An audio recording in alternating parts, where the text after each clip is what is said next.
N'ayez pas peur. C'est la phrase que vous entendez à tout bout de champ en ce moment. Et quand on analyse un petit peu cette phrase de plus près, eh bien, elle emploie l'impératif. Donc on est en train de nous donner l'ordre de ne pas exprimer notre peur. C'est vrai qu'on est en situation assez particulière en ce moment. Il y a énormément de mesures qui sont prises suite eh bien, à la propagation du coronavirus.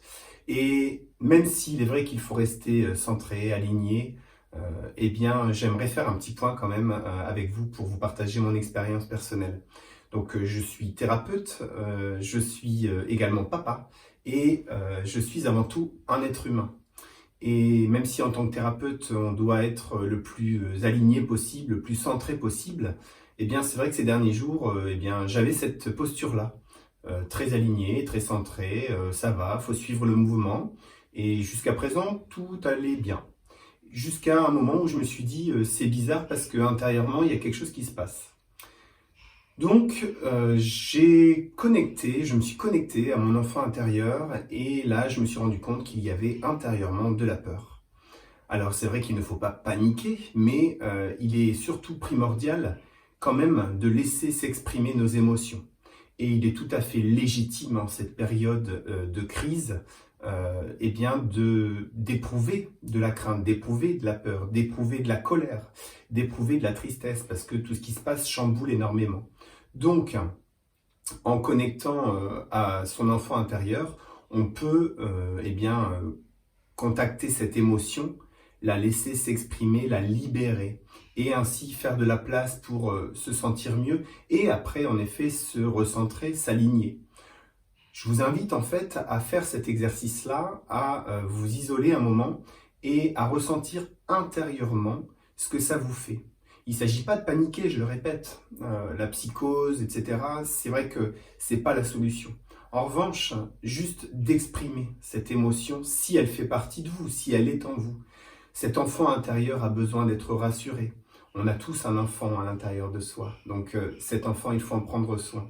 Et j'irais même également jusqu'à vous conseiller de sonder, alors individuellement, parce que quand on le fait à toute la fratrie, il peut y avoir le phénomène de groupe, et puis je ne vais pas dire que j'ai peur, je ne vais pas dire que je suis triste, je ne vais surtout pas pleurer devant mes frères et sœurs.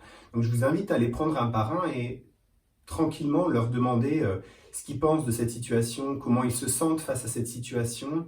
Et moi, je l'ai fait de mon côté et j'entendais des mots comme ça fait bizarre. Et derrière le mot bizarre, il y a la plupart du temps cette crainte. Donc il faut la laisser s'exprimer et ensuite, bien évidemment, rassurer et dire que c'est pas la peine de succomber à la psychose et de faire n'importe quoi non plus. La panique, c'est pas du tout bénéfique, c'est vrai.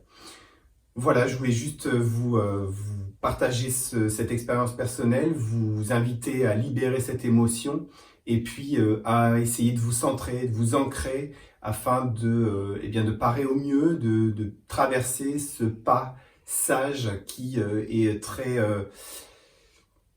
pénible, très douloureux, il y a des entreprises, il y a beaucoup de responsabilités derrière, il peut y avoir de la culpabilité par rapport au personnel qu'on gère.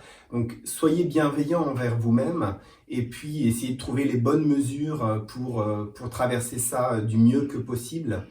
Et voilà, donc je vous souhaite en tout cas bon courage et une belle libération et une, un bon ancrage, si je puis dire, un bon alignement par la suite, vous aidant à traverser tout ça.